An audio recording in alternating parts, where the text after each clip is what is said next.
How's it going, everybody? Jeremy here, and today we're actually going to be here in the garage because my shop is way overdue for a cleaning. Same could be said for my garage, but I've got more room out here, so that's another story for another day.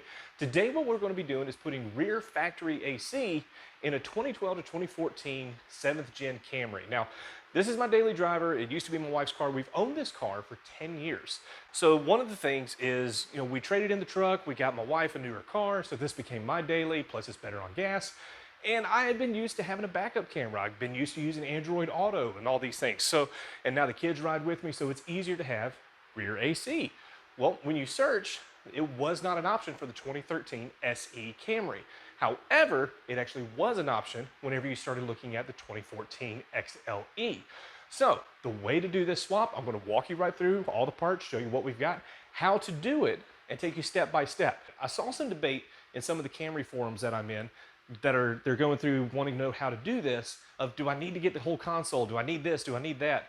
The easiest answer to that is yes. Grab the entire console because a lot of the ductwork is actually inside the console. Check it out.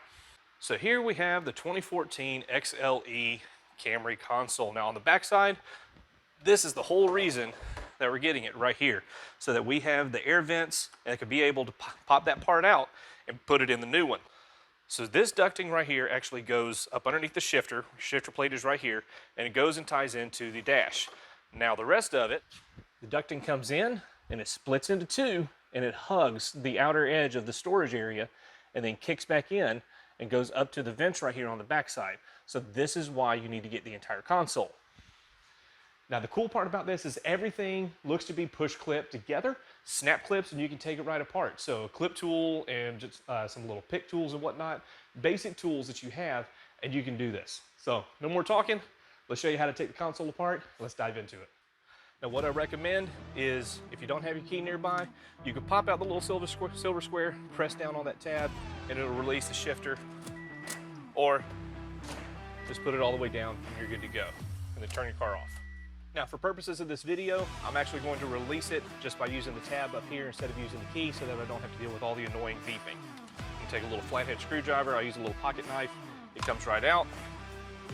Then what you'll do, press the tab, keep your foot on the brake, and it'll go all the way down. These little pick tools are absolutely amazing for these types of jobs. Now on these pieces up here, I've seen people talk about wanting to press them outwards against each side. So one goes to the driver's side, one goes to the passenger side. Do not do that. These actually slide straight in, and you can break the metal tabs that are on there. It takes a little bit of force, but don't worry about it. Give it a slight pop one way and straight back. There we go, just like that. Now when you're looking at these, see the tabs. Everything is straight on there.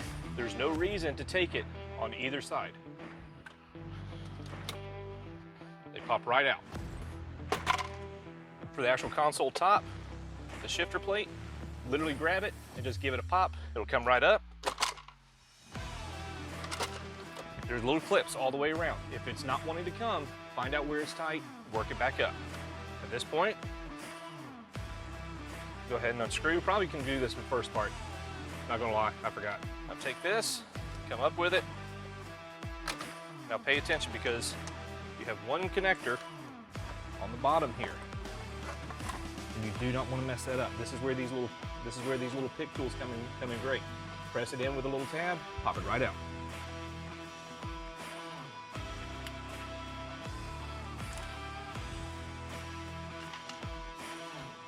Now on this, you've got 4 screws right here to remove, and then you're going to have one electrical connector on the bottom for your 12-volt outlet right here, and then you've got 2 12-millimeter bolts on the inside of the console. We're going to remove all of those. Now with that, you're just going to grab right here on the front side, pull up, and then you're going to undo the 12-volt connector right here on the bottom. And you've got a push clip right here.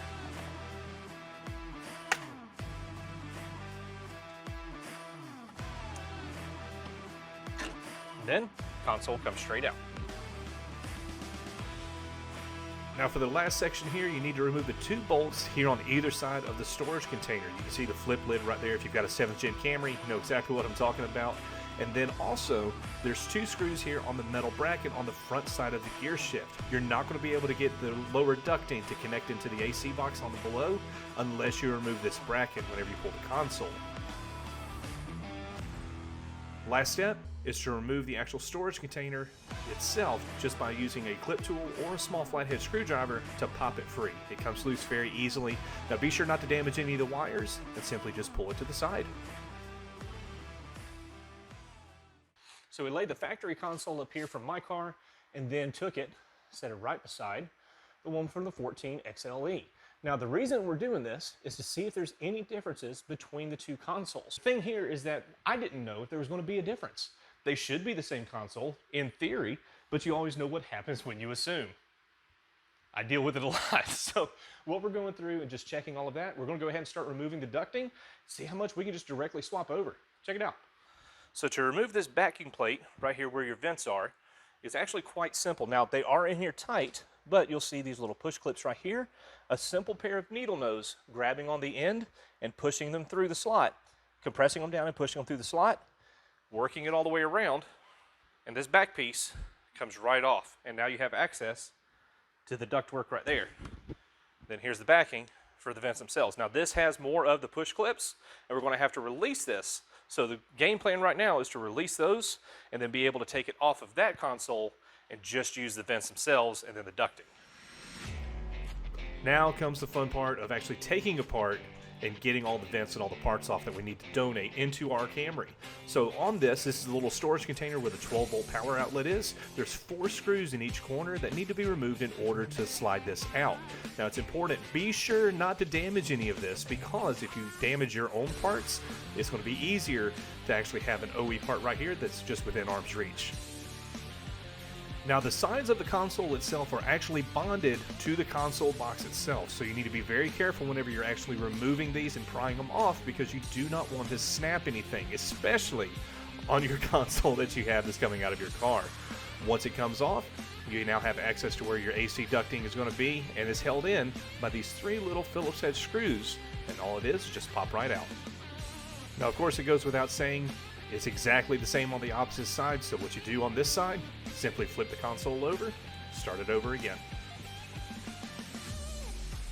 Now we're going to start the process of taking apart our actual OE console that came out of the Camry. You want to take your time, make sure that everything's coming out like it should, because you only have one shot at this now. Just like before, small pair of needle nose with these little push clips, give them a squeeze, push them right out, the pocket will come out, and then it is as simple as that. The vents pop right into place.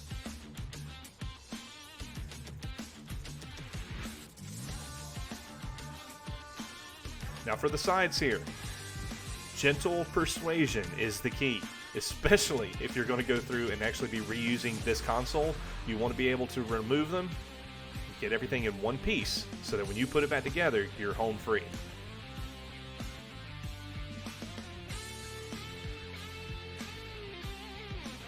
Now when it comes to placing the vents into where they're supposed to go, they self-align. So all you have to do is put them on, screw them in, flip the console over, rinse, lather, repeat. You're good to go.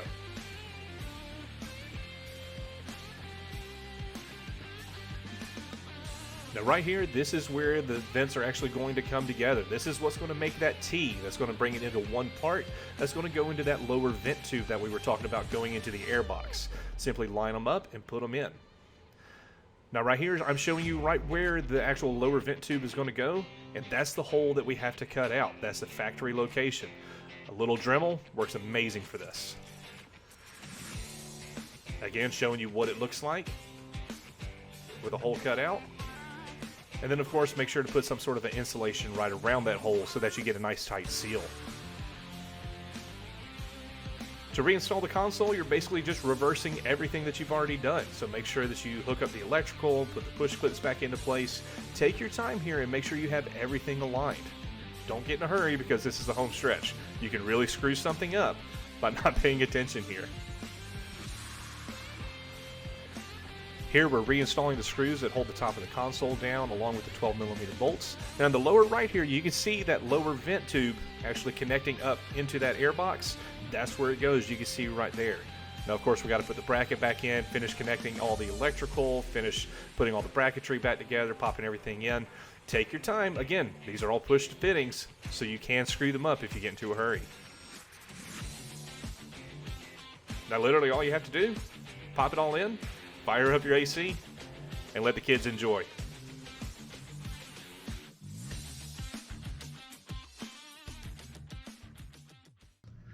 All right, so now that you've seen all that, I want to address a couple of things that were not addressed in the video. Stuff that you guys are going to see out there doing it yourself and stuff that you're going to run into. A couple of points here. Number one, why did I not go through and take the donor console and just put it directly into here? It's a different color, but you can fix that, right? Absolutely you can, but there's a reason that I did not do that. So it didn't show up on camera because it's a lighter color. Lighter colors tend to hide a lot of stuff, especially in the painting world. But there was actually a lot of damage to that outside skin of the console. It was a lot of scratches and gouges. I don't know what those guys, what those folks were doing with their console in their car, but there was a lot of scratches and gouges to that. My car, you know, we've had it for 10 years, like I said.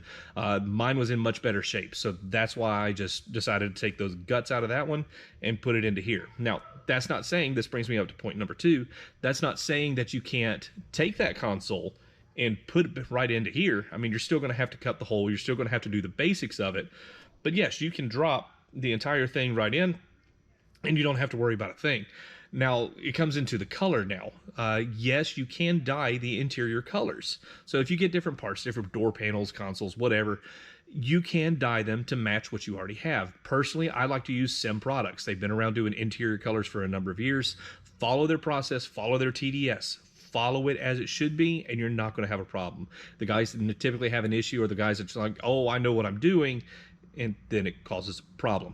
So, but yes, you can go through, actually change the color. So if you find a console, find a donor one that has what you want, and it's the wrong color, you can go ahead and dye that another color and then drop it straight in. Still do the cutting of the hole for the vent, everything else, hook it all up, and you'll be perfectly fine. Another thing that I actually did not show here in the video was right after I put the vents on the sides of the console, and if you scroll back to that, you'll see it just went straight to reassembling everything. Reason for that is quite simple. The GoPro died. That's all it was. The GoPro died. I was in the middle of doing everything, and I apologize for that. The nice thing about it is that the sides of the console do not have any structure and do not give any structure to the console. The structure of it actually comes from the console box itself, where you store everything, and that gets bolted directly to the floor. Everything else is held together with screws and push clips through the bracketry that you'll see whenever you take it apart and that you see in the video. So literally I've seen some people go through and just leave it and just, it is what it is. I personally went back through and I glued it back together. Now what I did is I just used some basic 3M emblem adhesive. It's got enough of a bite. It sets up pretty fast. It did what I needed it to. But again, where it gets glued at is here on the side, where it's not going to have anything at it. It's literally right here by your hip, and you're not going to be doing anything to it. So clean up the glue that's on there, go through, put enough of a bead right there where all the glue is supposed to be, and you should be fine on that. Now, obviously, to each their own, do it your own way. I take no responsibility in you damaging anything. So this is just simply showing how I did it in a way that you can do it as well if you want to. But do it at your own risk. So take your time, be careful, guys. With that, I hope you like it. I know my kids like it. It's been a couple weeks since we've done it. So be well, stay safe, guys. Talk to you soon.